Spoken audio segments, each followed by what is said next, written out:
Welcome students. In the lecture of valence bond theory, we are discussing about the valence bond representation of complexes. Complexes. So today we are going to discuss about the tetrahedral complexes. So in last lecture we already discussed about the square planar complexes की कशा पद्धतीचं त्याचं valence bond representation असतं in square planar complexes मध्ये. त्याचा hybridisation जे आहे ते DsP2 हायब्रिडायझेशन होतं स्क्वेअर प्लॅनर कॉम्प्लेक्सचं.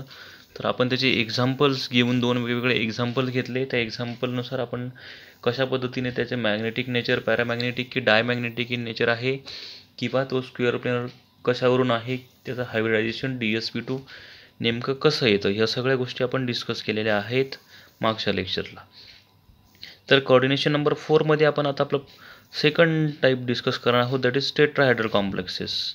टेट्राहेड्रल कॉम्प्लेक्सचा आपल्याला माहिती की टेट्राहेड्रल कॉम्प्लेक्सचा सुद्धा कोऑर्डिनेशन नंबर हा 4 असतो.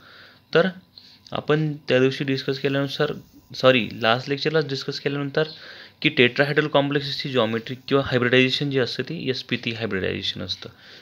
आपण बघितलं होतं ना मागच्या लेक्चरला की टेट्राहेड्रल कॉम्प्लेक्सची जो हायब्रिडायझेशन असतं ते SP3 हायब्रिडायझेशन असतं. त्यात S ऑर्बिटल आणि P मधले तिघ ऑर्बिटल्स PX, PY आणि PZ अशी तिघही ऑर्बिटल्स जे असतात ते इन्व्हॉल्व होत असतात SP3 हायब्रिडायझेशनमध्ये.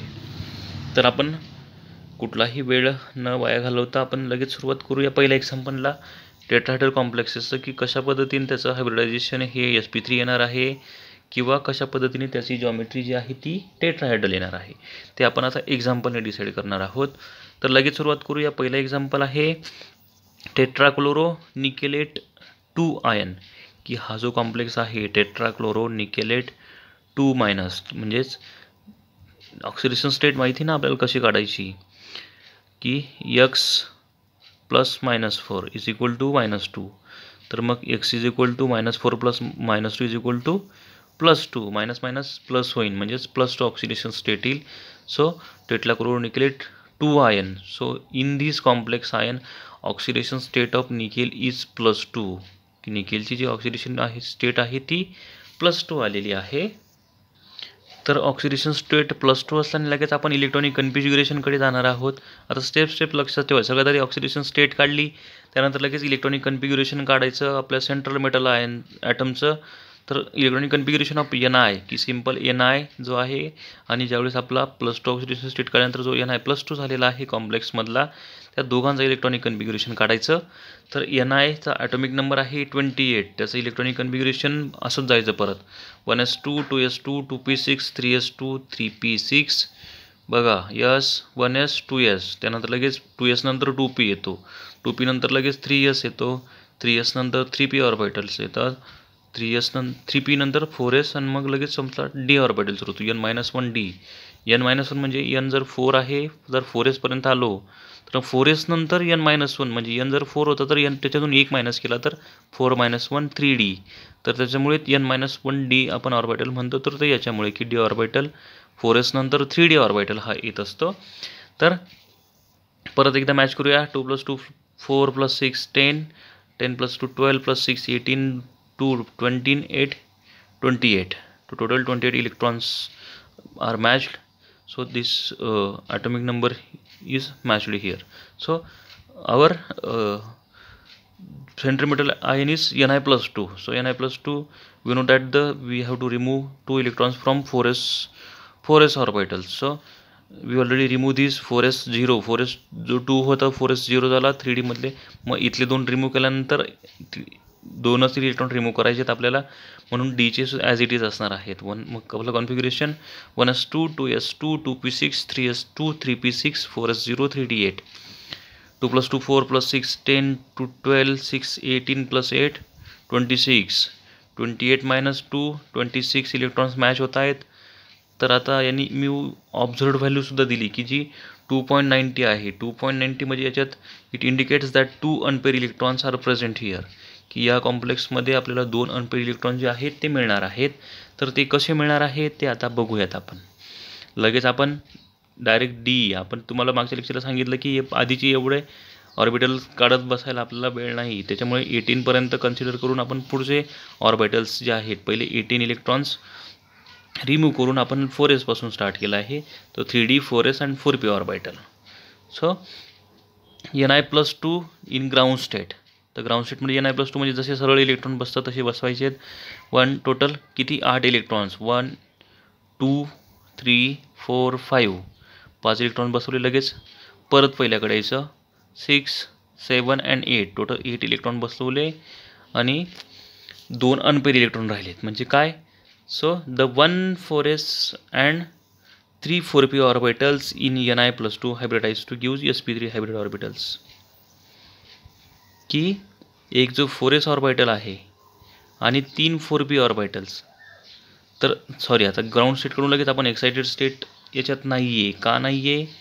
तर लिगॅंड जी आहे ती वीक फील्ड लिगॅंड आहे. आता ही गोष्ट महत्त्वाची लक्षात ठेवा की स्ट्रॉंग फील्ड लिगॅंड आणि वीक फील्ड लिगॅंड, मी मगाशी सांगितलं होतं की ज्यावेळी स्ट्रॉंग फील्ड लिगॅंड असते की त्याच्याकडे टेंडन्सी असते पेअरअप करायची, इलेक्ट्रॉन पेअरअप करायची त्याच्याकडे टेंडन्सी असते, त्याच्यामुळे तिथे पेअरिंग होते. तर ज्या ही लिगॅंड आहे फ्लोरीन क्लोरीन ब्रोमिन, ह्या लिगॅंड्स वीक फील्ड लिगॅंड्स आहेत. तर याच्यात पेअरिंग होत नाही, हे अनपेअर्डच इलेक्ट्रॉन राहतात, त्याच्याकडे टेंडन्सी नसते इलेक्ट्रॉन्सला पेअर करायची. सो डायरेक्ट आपण घेऊया Ni इन Ni आपला complex tetrachloronickelate complex. So the actual complex actual orbital is same म्हणजे हा जशा पद्धतीचा आहे त्याच पद्धतीचे आपले ऑर्बिटल्स की 2 अनपेअर इलेक्ट्रॉन इथे प्रेझेंट असणार आहेत. कुठलीही पेअरिंग होणार नाही. का होणार नाही? तर लिगॅंड जी आहे ती वीक फील्ड लिगॅंड आहे, त्याच्यामुळे पेअरिंग होणार नाही, ते ॲज इट इज असणार आहेत. तर ॲज इट इज असल्यामुळे मग आपल्या लगेच 4 लिगॅंड्स जे आहेत ते पुढच्या 4 ऑर्बिटल्ससोबत ओव्हरलॅपिंग करणार आहेत आणि ओव्हरलॅपिंग करल्यानंतर मग आपलं जे हायब्रिडायझेशन येणार आहे 4 लिगॅंड्स म्हणजे पुढचे 4 ऑर्बिटल, S मधला 1 आणि P मधले तिघही 3 आणि 1 4 म्हणजेच sp3 hybridisation having tetrahedral geometry. की टेट्राहेड्रलची जॉमेट्री sp3 हायब्रिडायझेशन आलं. मग आपण हायब्रिडायझेशनवरून ठरवू शकतो की आपला जो कॉम्प्लेक्स आहे तो टेट्राहेड्रल आहे. सो द 1 4s म्हणजे एक 4sचा complex and 3 4p orbitals 3 4p orbitals of Ni+2 hybridize to give sp3 hybrid orbitals. की अशा पद्धतीने 4s मधला एक ऑर्बिटल आणि 3p ऑर्बिटल्सचे हायब्रिडायझेशन होऊन आपल्याला sp3 हायब्रिड ऑर्बिटल्स जे आहेत ते मिळत असतात. Since Cl- is weak ligand, की आपल्याला माहिती क्लोरीन जी लिगॅंड आहे ती वीक फील्ड लिगॅंड आहे. Therefore no pairing of electrons will occurs, की कुठल्या पद्धतीची त्याच्यात पेअरिंग होत नाही आहे इलेक्ट्रॉन्सची, आणि त्यामुळे in 3d orbitals none of the 5 3d orbitals is vacant. आणि कुठल्याही पद्धतीची पेअरिंग न झाल्यामुळे आपल्याला इथे कुठलाही व्हॅकंट ऑर्बिटल जो आहे पूर्णपणे तो मिळत नाही आहे 3D ऑर्बिटल्समध्ये. And therefore vacant sp3 hybridize orbitals overlap with field sigma orbitals of 4 chlorine. की कुठलाही डी मधले व्हॅकंट ऑर्बिटल नसल्यामुळे आपली जे पुढचे ऑर्बिटल्स आहेत sp3 हायब्रिड ऑर्बिटल्स जे व्हॅकंट आहेत मेटल आयनची, ते व्हॅकंट ऑर्बिटलची ओव्हरलॅपिंग होते. ऑर्बिटल ओव्हरलॅपिंग कशासोबत? की ज्या 4 लिगॅंड्स आहेत 4 आपल्या क्लोरीन लिगॅंड्स आहेत याच्या सिग्मा ऑर्बिटल्ससोबत ऑफ 4 क्लोरीन ॲटम्स, आणि त्याच्यापासून 2 फॉर्म 4 निकेल क्लोरीन बॉन्ड, आणि त्याच्यापासून 4ही फील्ड ऑर्बिटल्सची ओव्हरलॅपिंग कशासोबत झाली? 4 व्हॅकंट ऑर्बिटल्स आपल्या मेटल आयनची, तर ओव्हरलॅपिंग होऊन निकेल 4ही क्लोरीनची 4 निकेलसोबत ओव्हरलॅपिंग झाली आणि त्याच्यात बॉन्ड फॉर्मेशन झालं. तो कशा पद्धतीने झाला आपण वरती बघितला. सो याच्यावरून कन्क्लुजन काय निघालं की the magnetic moment indicates that, आपण बघितलं म्यू ऑब्झर्व्ड व्हॅल्यू होती 2.80. So the magnetic moment indicates that it is paramagnetic. की मॅग्नेटिक मोमेंट जी आहे दिलेली त्याच्यावरून आपण असं ठरवतो की 2 अनपेड इलेक्ट्रॉन्स आहेत. ड्यू टू 2 अनपेड इलेक्ट्रॉन्स तो जो कॉम्प्लेक्स आहे तो पॅरामॅग्नेटिक इन नेचर आहे. ज्यावेळेस अनपेड इलेक्ट्रॉन असतात त्यावेळेस पॅरामॅग्नेटिक, ज्यावेळेस कुठलाही अनपेड इलेक्ट्रॉन ॲबसेंट असतो त्यावेळेस डायमॅग्नेटिक इन नेचर. तर अशा पद्धतीने due to 2 unpaired electrons and has tetrahedral geometry. याच्यात टेट्राहेड्रल जॉमेट्री आपल्याला मिळते कशामुळे? ड्यू टू sp3 हायब्रिडायझेशन, की त्याच्यातला sp3 हायब्रिडायझेशनमुळे आपल्याला त्याची जॉमेट्री जी आहे ती टेट्राहेड्रल आहे असं आपण ठरवू शकतो किंवा असं आपण डिसाईड केलं आहे. तर याच्यावरून हा जो कॉम्प्लेक्स आहे तो टेट्राहेड्रल जॉमेट्री असलेला कॉम्प्लेक्स आहे आणि त्याचं हायब्रिडायझेशन जे आहे ते sp3 हायब्रिडायझेशन आहे आणि मॅग्नेटिझमबद्दल बोलायचं ठरवलं तर तो पॅरामॅग्नेटिक इन नेचर आहे. तर ह्या सगळ्या गोष्टी आपण याच्यावरून डिसाईड केल्या. परत पुढचं एक एक्झाम्पल बघूया आपण टेट्राहेड्रल कॉम्प्लेक्सचं. तर ते एक्झाम्पल आहे टेट्रा कार्बोनिल निकेल. तर ही लिगॅन्ड मुद्दामून स्ट्रॉंग फील्ड लिगॅन्ड जी आहे, आपण बघितलं की कार्बोनिल लिगॅन्ड ही स्ट्रॉंग फील्ड लिगॅन्ड आहे, तरीसुद्धा स्ट्रॉंग फील्ड लिगॅन्ड असल्यावर सुद्धा कशा पद्धतीने आपल्याला टेट्राहेड्रल कॉम्प्लेक्स मिळत असतो ते आपण बघणार आहोत. तर मी ऑब्झर्व्ड व्हॅल्यू दिली 0. मी ऑब्झर्व्ड व्हॅल्यू जर 0 दिली तर याच्यात कुठलाही अनपेअर इलेक्ट्रॉन प्रेझेंट नाही आहे, म्हणजेच हा डायमॅग्नेटिक इन नेचर आहे. आपण हे आता डिसाईड केलं आहे. तर त्यात आपल्याला समजायला लागले की 0 मॅग्नेटिक मोमेंट व्हॅल्यू आहे म्हणजे कुठलाही अनपेअर इलेक्ट्रॉन नाही आहे, अनपेअर इलेक्ट्रॉन ॲबसेंट आहे. त्यानंतर पुढे जाऊन in this compound oxidation state of nickel is 0. का 0 ऑक्सिडेशन स्टेट? की ही जी लिगॅन्ड आहे ती न्यूट्रल लिगॅन्ड आहे, कार्बोनिल लिगॅन्ड, आणि आपल्या कॉम्प्लेक्सवर कुठलाही चार्ज नाही आहे, +2 प्लस मायनस कुठलाही चार्ज नाही आहे. म्हणजे निकेल जो आहे त्याची ऑक्सिडेशन स्टेट जी आहे ती 0 आहे. म्हणजे आपलं बघा इथे न्यूट्रल पण लिगॅन्ड आहे, त्याच्या ऑक्सिडेशन स्टेटचं पण काही टेन्शन नाही आहे. अनपेअर इलेक्ट्रॉन पण नाही, हे पण आपण डिसाईड केलं आहे. तर आता त्यानुसार next the valential electronic configuration of nickel is. तर लगेच आपण पुढे इलेक्ट्रॉनिक कन्फिग्युरेशनकडे जाऊया की निकेलचा ॲटॉमिक नंबर आपल्याला माहिती 28 आहे. माहिती नसेल तर माहिती करून घ्या. सगळे 18च्या पुढचे जेवढे पण आहेत 3D सिरीजमधले सगळे एलिमेंट्सचे ॲटॉमिक नंबर माहीत करून घ्या. त्याचं इलेक्ट्रॉनिक कन्फिग्युरेशन एकदा लिहून काढा सगळं. म्हणजे तुम्हाला हे माहिती असेल ना, तुम्ही हे लगेच पटकन काढू शकताय. आणि तुम्हाला हे सगळं काढता येतं पण तुम्हाला त्याचा ॲटॉमिक नंबर माहीत नाही तर तुम्ही हे काहीच काढू शकणार नाहीत. त्याच्यामुळे सगळ्यात आधी ॲटॉमिक नंबर पाठ करा. Atomic number scandium, titanium, vanadium, chromium, manganese, iron नंतर कोबाल्ट, निकेल, कॉपर, झिंक असे टोटल 10 एलिमेंट आहेत. स्कँडियमचा ॲटॉमिक नंबर 21, टिटॅनियमचा 22, व्हॅनेडियमचा 23, क्रोमियमचा 24, मॅंगनीजचा 25, आयर्नचा 26, त्यानंतर कोबाल्टचा 27, निकेलचा 28, कॉपरचा 29 आणि झिंकचा 30. असे 3D एलिमेंट सगळे की ज्याचा ॲटॉमिक नंबर सहजपणे पाठ होतील आणि ते करा, म्हणजे हे तुम्हाला पुढचा प्रॉब्लेम येणार नाही. तर आता आपण मेळ मुद्द्याकडे की आपला निकेलचा atomic number 28.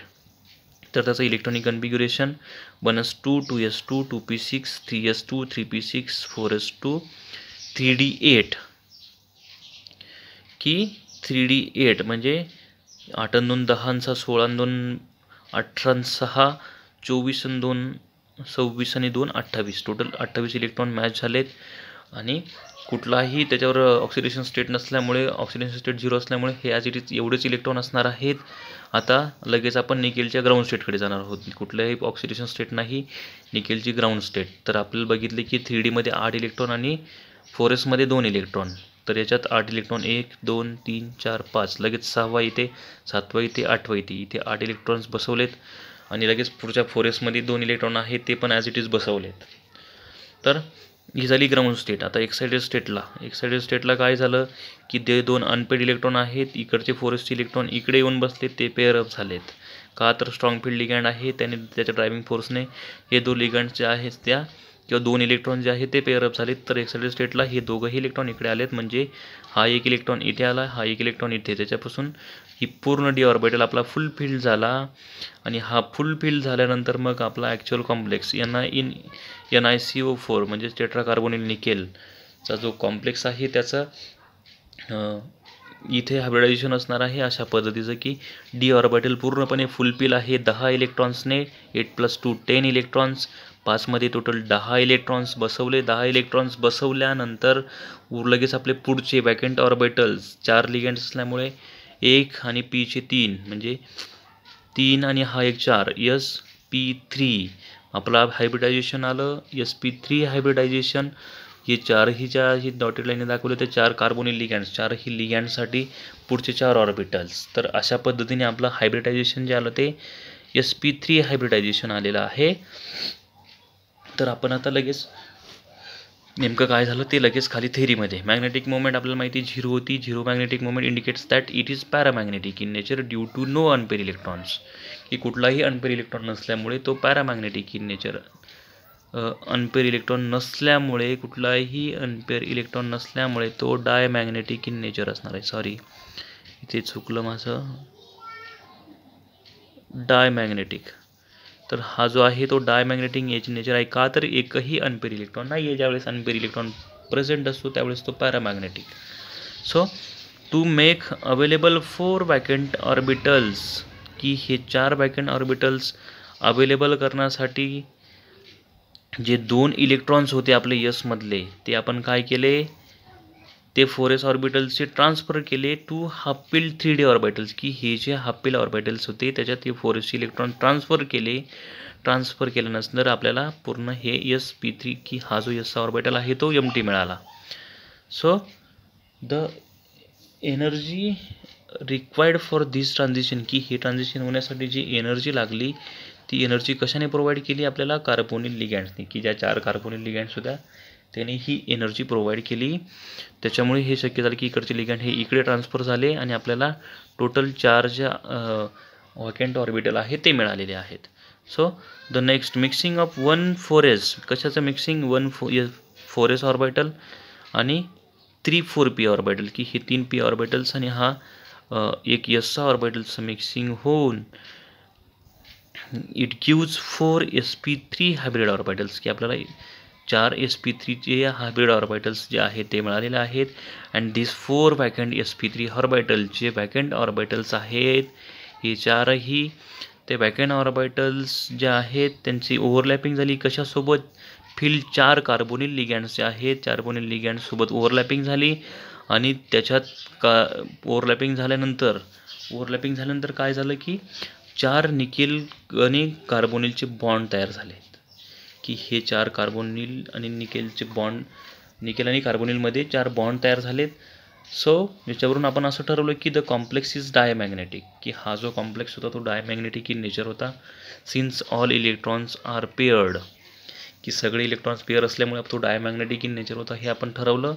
And has tetrahedral geometry, आणि त्याची टेट्राहेड्रल जॉमेट्री आपण कशावरून ठरवली, due to sp3 hybridisation. sp3 hybridisation आपण अशा पद्धतीने ठरवलं की असं हायब्रिडायझेशन जे आहे ते sp3 हायब्रिडायझेशन येतं.